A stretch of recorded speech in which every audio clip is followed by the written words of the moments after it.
आज हम पढ़ेंगे पाठ 16 नमक का दरोगा। रिश्वतखोरी और भ्रष्टाचार से लोगों की ऐसी सोच उजागर होती है मानो यह कोई अपराध न होकर उपलब्धि हो। कुछ लोग एक दूसरे को देखकर सद्गुणों को अपनाने के स्थान पर दुर्गुणों को जीवन का आधार मान लेते हैं। समाज में कुछ ऐसे भी सदाचारी व्यक्ति हैं जो किसी भी कीमत पर अपने कर्तव्य और धर्म पर डटे रहने को तैयार रहते हैं, और ऐसे पारखी भी हैं जो इन अमूल्य रत्नों की खोज में रहते हैं। ऐसा ही पाठ है, पाठ 16 नमक का दरोगा।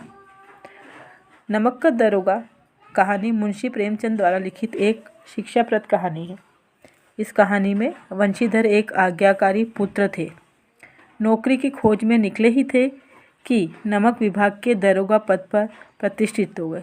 दरोगा मतलब इंस्पेक्टर।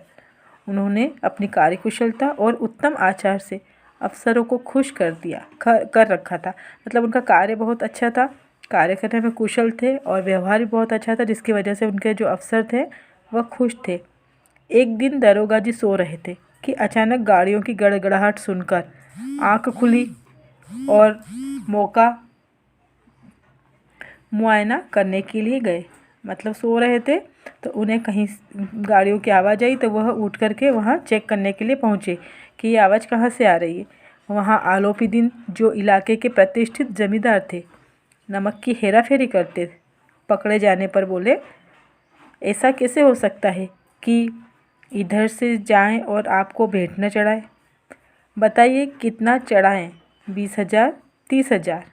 अर्थात वे रिश्वत देने की बात कर रहे थे।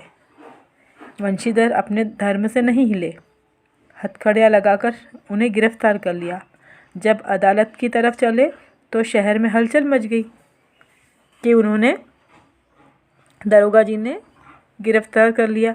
लेकिन पूरा अधिकारी वर्ग आलोपी दिन के प्रति सहानुभूति रखता था। मतलब सब लोग जो थे वह आलोपी दिन के हक में बोल रहे थे, उनके पक्ष की बातें कर रहे थे।